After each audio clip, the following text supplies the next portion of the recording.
Looking to invest in a business with one of the biggest and best brands in the world? Want a market-beating yield and double-digit dividend growth? Like the idea of getting a stock on sale after it's dropped significantly?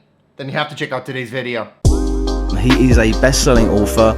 30-year-old Jason Fieber has a plan. This guy retired at only 33 years old. I don't know if I know too many people that have accomplished something like that. He's really kind of a guru when it comes to passive income.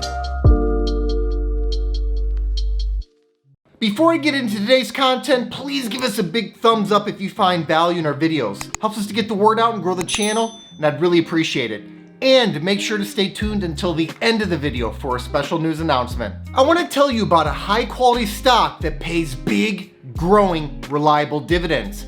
These growing dividends are funded by growing profit because this business is a global coffee shop chain providing in-demand coffee-based drinks to millions of customers. If you can provide a high-quality, in-demand product to millions of people, you're going to make a lot of money. But what if you can combine that with a high-quality, in-demand experience? What if you can mesh a great product with a great experience? Well, then your business is set up to practically mint money. And that sets up the shareholders to collect safe, growing dividends. I've personally invested in stocks just like this one on my way to going from below broke at age 27 to financially free at 33. By the way, I explain exactly how I achieved financial freedom in just 6 years in my early retirement blueprint. If you're interested, you can download a free copy of my early retirement blueprint using the link in the description of this video. Getting back to the stock I'll tell you about today though, perhaps best of all, it looks undervalued right now. Price is what you pay, but value is what you get. Why is that important? Because buying a dividend growth stock when it's undervalued should provide for a higher yield, greater long-term total return potential, and reduced risk. With this in mind, I want to share with you an opportunity I recently came across in shares of SBUX Corporation, which appear to be trading at a significant discount today. SBUX Corporation, stock ticker SBUX, is the world's leading retailer of high-quality specialty coffee products. These products are sold in 34,000 stores across 80 different markets in addition to multi-channel retail. Founded in 1971, SBUX is now a $114 billion by market cap global coffee shop juggernaut that employs nearly 400,000 people. Company-owned stores accounted for approximately 84% of fiscal year 2021 revenue, while licensed stores accounted for approximately 10% of fiscal year 2021 revenue. Other sales made up the remainder. The company splits its revenue across two primary geographical segments. North America, 70% of fiscal year 2021 revenue, and international, 24%. Channel development, retail CPG, as well as corporate and other accounted for the remainder of revenue. The US is by far the company's largest single market, comprising 45% of the global store count. China is their most important international market, comprising 16% of the company's total global store count. Whereas a lot of companies try to offer either a great product or a great experience, SBUX does both. They offer high-grade coffee-based products that customers thoroughly enjoy, and they offer a unique home-away-from-home experience to customers who want to sit in their lounges while they enjoy said coffee-based products. As someone who personally creates content while at a coffee shop almost every single day, I can attest to the appeal and value of this product experience combination. This is a recipe for success that SBUX has used to become a $100+ billion company, and even inflation is unlikely to bring them down. SBUX lays claim to one of the biggest and best brands on the planet, which gives them a rare degree of pricing power. They have millions of loyal customers who repeatedly buy their products every day. This positions them really well in a new paradigm where inflation is suddenly a concern once again. But wait, there's more. SBUX was already a world-class enterprise heading into the pandemic, with its leading market share built on global acclaim and recognition. However, it could end up even more dominant after the pandemic subsides, as a lot of independent coffee shops lack the financial wherewithal to stay open throughout the crisis. This puts the company in a highly favorable spot, which should allow them to continue growing their revenue, profit, and dividend at a high rate for years to come. The company has increased its dividend for 12 consecutive years, and I think that's just the start for them. Their 10-year dividend growth rate is really strong at 20.7%. That double-digit dividend growth is paired with a starting yield of 2%. This yield easily beats the market. It's also 30 basis points higher than its own 5-year average. With a moderate payout ratio of 52.8%, there's still plenty of room for Starbucks to continue aggressively growing the dividend, especially with the business growing at a healthy rate. I see these dividend metrics as very appealing. Looking at business growth, Starbucks has increased its revenue from $13.3 billion in fiscal year 2012 to $29.1 billion in fiscal year 2021. That's a compound annual growth rate of 9.1%.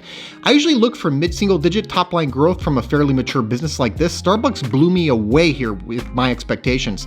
Meanwhile, earnings per share moved from 90 cents to $3.54 over this 10-year period, which is a compound annual growth rate of 16.4%. Again, very impressive. A combination of margin expansion and share buybacks helped to drive the excess bottom line growth.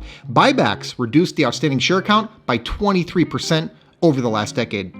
Looking forward, CFRA believes that Starbucks will compound its earnings per share at an annual rate of 12% over the next 3 years. While this wouldn't quite reach the lofty heights of what the company has produced over the last decade, 12% earnings per share growth would still be a fantastic growth rate for a large, established company like this.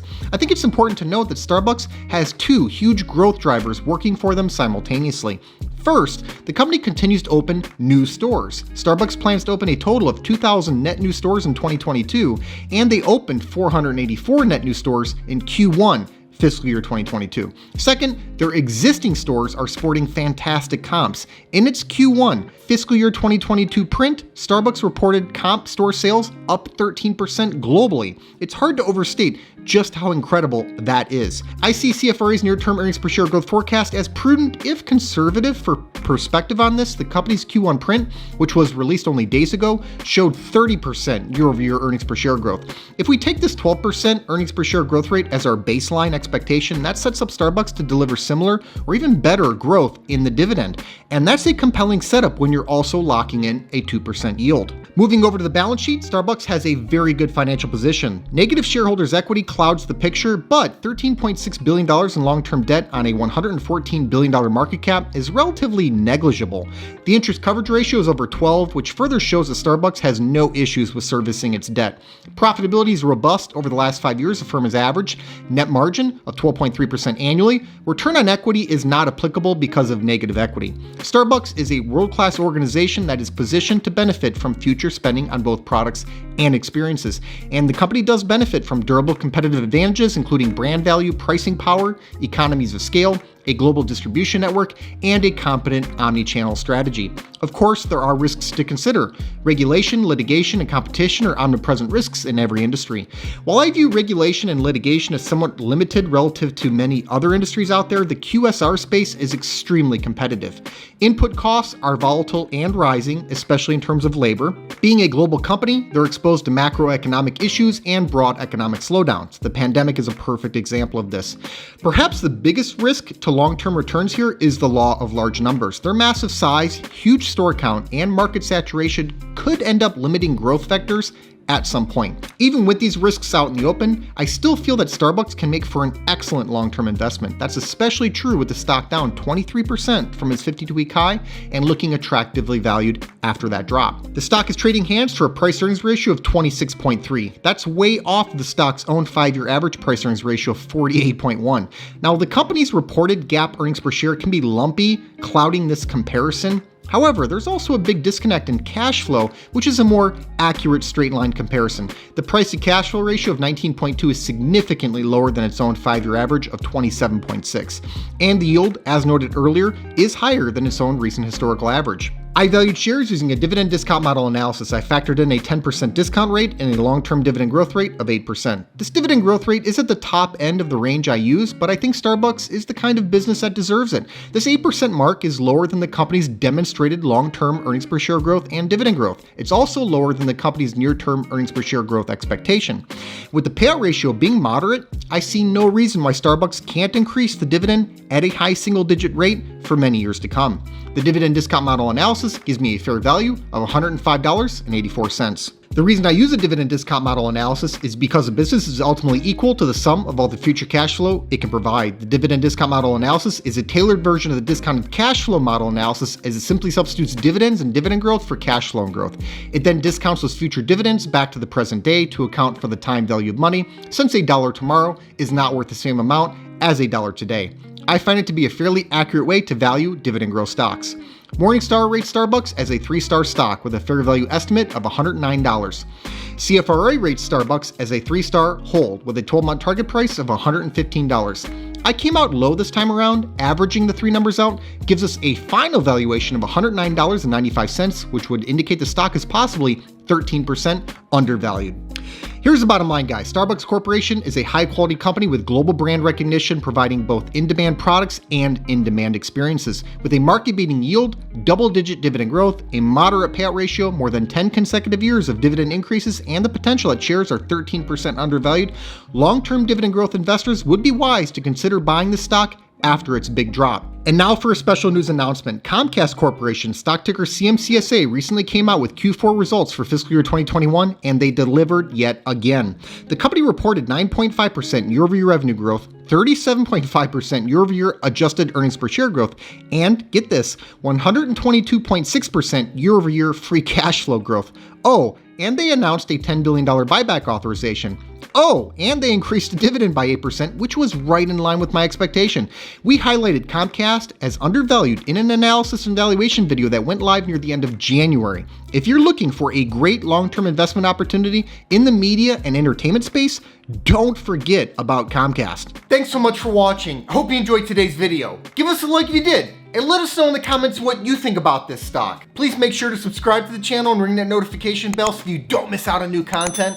Also, take a look at the description box below for some important links, including the link to my personal stock portfolio. This 6-figure portfolio, which I call the Fire Fund, generates enough passive dividend income for me to live off of. It allowed me to retire in my early 30s. I've made my portfolio entirely accessible over a Patreon, and I also post alerts there whenever I buy or sell a stock. I put my money where my mouth is, and I'm often invested in the same high-quality dividend growth stocks that I make videos on. Over the years, I've heard from thousands of investors who've been profiting from many of the same exact stocks that I own. So if you think this is something that you could benefit from as well, check the link in the description to see my portfolio and start getting my buy and sell alerts. I'll see you next time.